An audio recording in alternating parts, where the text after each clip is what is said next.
5월 14일 새벽 예배를 시작하겠습니다. 사도신경으로 우리의 신앙을 고백하겠습니다. 나는 전능하신 아버지 하나님, 천지의 창조주를 믿습니다. 나는 그의 유일하신 아들, 우리 주 예수 그리스도를 믿습니다. 그는 성령으로 잉태되어 동정녀 마리아에게서 나시고 본디오 빌라도에게 고난을 받아 십자가에 못 박혀 죽으시고 장사된 지 사흘 만에 죽은 자 가운데서 다시 살아나셨으며 하늘에 오르시어 전능하신 아버지 하나님 우편에 앉아 계시다가 거기로부터 살아있는 자와 죽은 자를 심판하러 오십니다. 나는 성령을 믿으며 거룩한 공교회와 성도의 교제와 죄를 용서받는 것과 몸의 부활과 영생을 믿습니다. 아멘. 다 함께 찬송가 438장 찬양하시겠습니다.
오늘 우리에게 주시는 하나님의 말씀은 사도행전 7장 17절에서 36절입니다.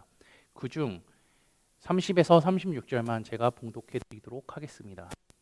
40년이 참에 천사가 시내산 광야 가시나무 떨기 불꽃 가운데서 그에게 보이거늘 그 광경을 보고 놀랍게 여겨 알아보려고 가까이 가니 주의 소리가 있어 나는 내 조상의 하나님 즉 아브라함과 이삭과 야곱 하나님이라 하신대 모세가 무서워 감히 바라보 주께서 이르시되 내 발에 신을 벗으라 내가 서 있는 곳은 거룩한 땅이니라 내 백성 애굽에서 괴로움 받음을 내가 확실히 보고 그 탄식하는 소리를 듣고 그들을 구원하려고 내려왔노니 이제 내가 너를 애굽으로 보내니라 하시니라 그들의 말이 누가 너를 관리와 재판장으로 세웠느냐 하며 거절하던 그 모세를 하나님은 가시나무 떨기 가운데서 보이던 천사의 손으로 관리와 속량하는 자로서 보내셨으니 이 사람이 백성을 인도하여 나오게 하고 애굽과 홍해와 광야에서 40년간 기사와 표적을 행하였느니라. 아멘. 오늘 본문은요. 스데반의 설교 두 번째 단락인데요. 절로 이렇게 나눠보면 17절에서 22절은요. 애굽에서의 모세 23절에서 29절은 광야의 모세 30절에서 36절은 시내산의 모세에 대한 내용입니다. 애굽의 총리였던 요셉은 하나님의 그늘 아래 안정과 번영을 누렸습니다. 그리고 요셉이 죽고 하나님께서 약속하신 400년이 되어갈 때 이스라엘은 그 시간이 다가올수록 애굽에서 더욱더 번성하게 되죠. 그런데 번성과는 반대로 애굽은 요셉을 모르는 왕들이 통치를 했기 때문에 그들의 삶은 매우 괴로웠습니다. 출애굽기 1장에서도 우리는 확인할 수 있지만 그들이 어떻게 살았는지 우리 너무나 잘 알고 있죠. 무사한 전쟁에 징집되고 온갖 건축 사업에 동원되었습니다. 그리고 19절은요. 바로의 히브리 유아 학살 장면을 언급하는데 이는 이스라엘의 인구 증가를 막기 위해 벌어진 끔찍한 일이죠. 그런 상황 속에서 모세가 태어나게 됩니다. 모세는 하나님 보시기에 아름답다고 스데반은 말을 하죠. 사내 아이여서 짧은 시간 집에서 길러진 모세는 나일강에 버려지고 바로의 땅이 그를 키우게 됩니다. 애굽의 모든 교육과 지혜를 배우며 자란 모세는요, 40세가 되었을 때 그 형제인 이스라엘을 도와주려고 애굽 사람을 죽였는데, 이렇게 한 것은요, 하나님께서 모세의 손을 통해 구원해 주시는 것을 깨달을 것이라 생각했는데 그러지 못했다고 스데반은 25절에 말하고 있습니다. 스데반이 이렇게 말한 이유는요, 하나님께서 이스라엘과 온 인류를 구원해 주실 메시아 예수 그리스도를 이 땅에 보내셨는데 이스라엘의 무지로 인해 알아보지 못한 것을 그대로 꼬집어서 이야기하려고 하는 것이죠.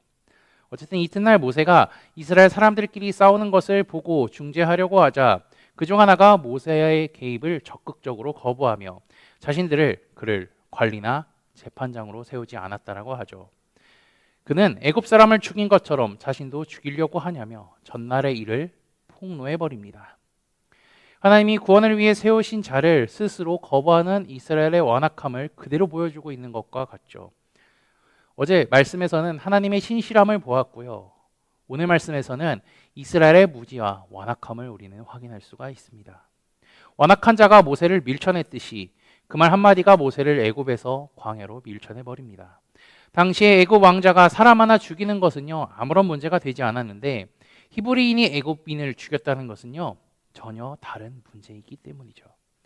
애굽에서의 신분이 밝혀진 모세는 도망칠 수밖에 없었습니다. 모세는 광야로 도망쳤고 40년이 지나자 시내산 가시떨기 나무에서 하나님의 음성을 듣고 이스라엘 백성들을 애굽에서 구원할 자로 세워졌다는 것을 듣게 됩니다.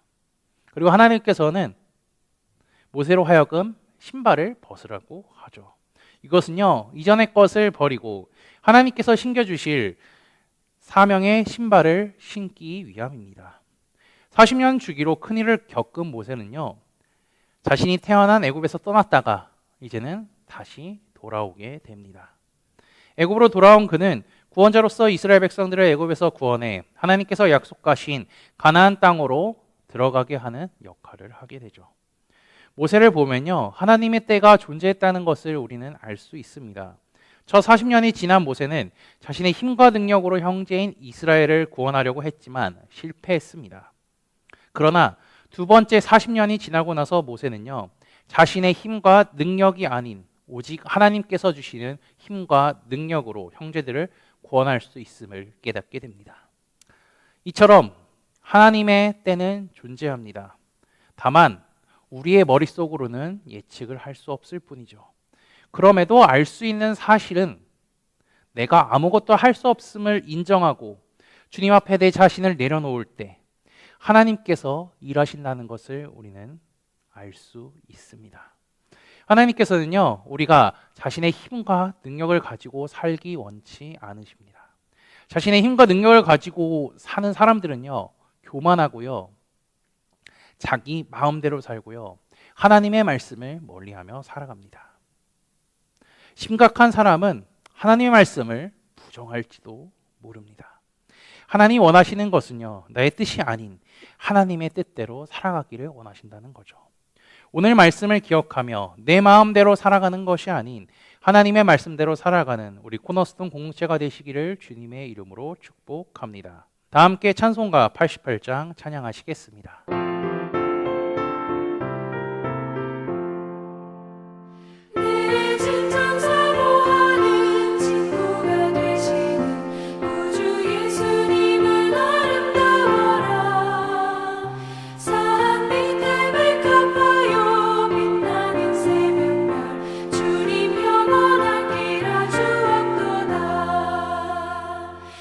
마음이 아플 적에 그 위로 되시며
다 함께 기도하시겠습니다.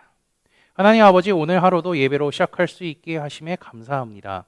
하나님께 찬양하고 예배하는 것이 늘 기쁘고 즐거운 일이 되게 하시고 하나님의 말씀을 주야로 묵상하며 살아가게 인도하여 주옵소서.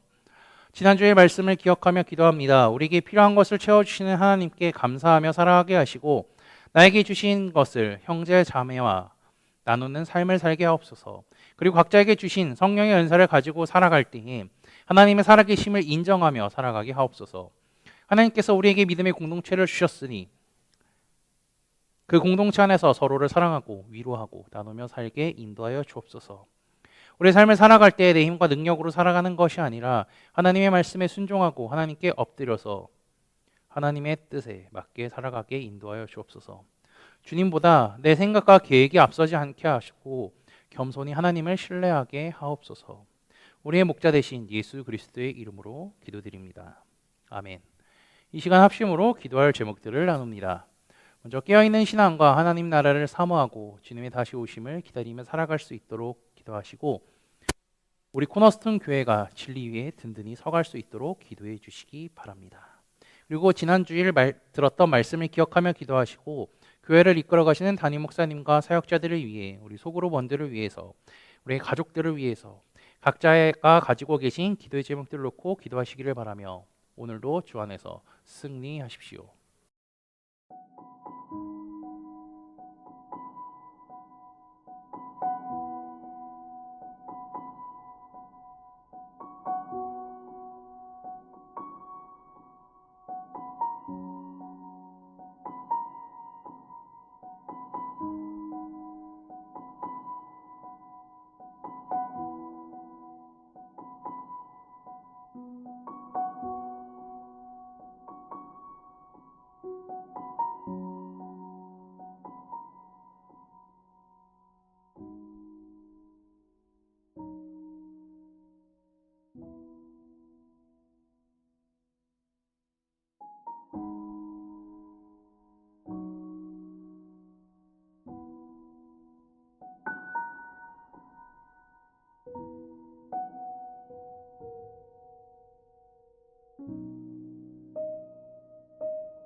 네.